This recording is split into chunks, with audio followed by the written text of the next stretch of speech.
नमस्कार, आप देख रहे हैं श्रेष्ठ भारत। आपके साथ मैं हूं संजीव। दिल्ली पुलिस के लिए कुछ गैंग और गैंगस्टर इस तरह से मुसीबत का सबब बन गए हैं कि इन गैंग्स की कमर तोड़ने में पुलिस तक के पसीने छूट रहे हैं। देश के कई राज्यों के लिए मुसीबत बना लॉरेंस बिश्नोई गैंग वक्त वक्त पर अपने काम करने का तरीका भी बदलता रहता है।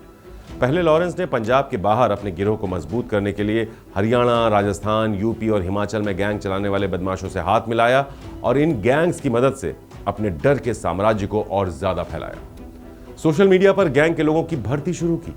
सोशल मीडिया पर गैंग के बदमाशों की कोर्ट में पेशी के वीडियो बनाए गए और बैकग्राउंड में फिल्मी गाने लगाने के बाद उसे कुछ ऐसे फिल्मी अंदाज में दिखाया गया जिससे सैकड़ों की संख्या में नौजवान उसके गैंग में भर्ती हो गए।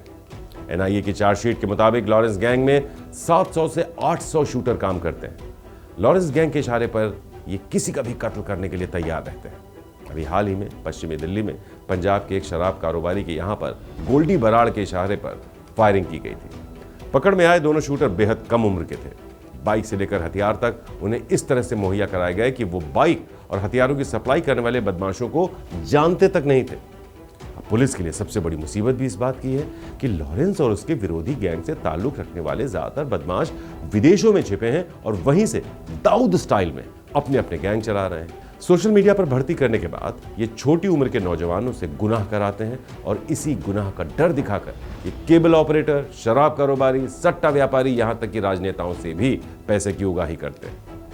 लॉरेंस बिश्नोई से ताल्लुक रखने वाले गोल्डी बराड़ और रोहित गोदारा विदेश में छिपे हुए हैं और वहीं से वो वसूली का धंधा चला रहे हैं। केवल लॉरेंस ही नहीं, भामिया गैंग का लकी पटियाल, कपिल नंदू गैंग का सरगना कपिल सांगवान, आतंकी अर्शदीप डला, हिमांशु भाऊ, लंडा हरीके और राशिद केबलवाला ऐसे अपराधी हैं जो विदेश में बैठकर ऑपरेट कर रहे हैं। ये गैंगस्टर भारत में अपने गैंग के बदमाशों से संपर्क करने के लिए बेहद ही सोफिस्टिकेटेड कम्युनिकेशन एप्लीकेशंस का इस्तेमाल करते हैं, जिसकी वजह से इनकी लोकेशन का पता लगाना बेहद मुश्किल हो जाता है। सुखदेव सिंह गोगामेडी के कत्ल के बाद जब जांच शुरू की गई तो पता ये चला कि रोहित गोदारा ने गोगामेडी के कत्ल के लिए सिम ब्लॉक तकनीक से शूटरों और उनके हैंडलर से संपर्क किया था।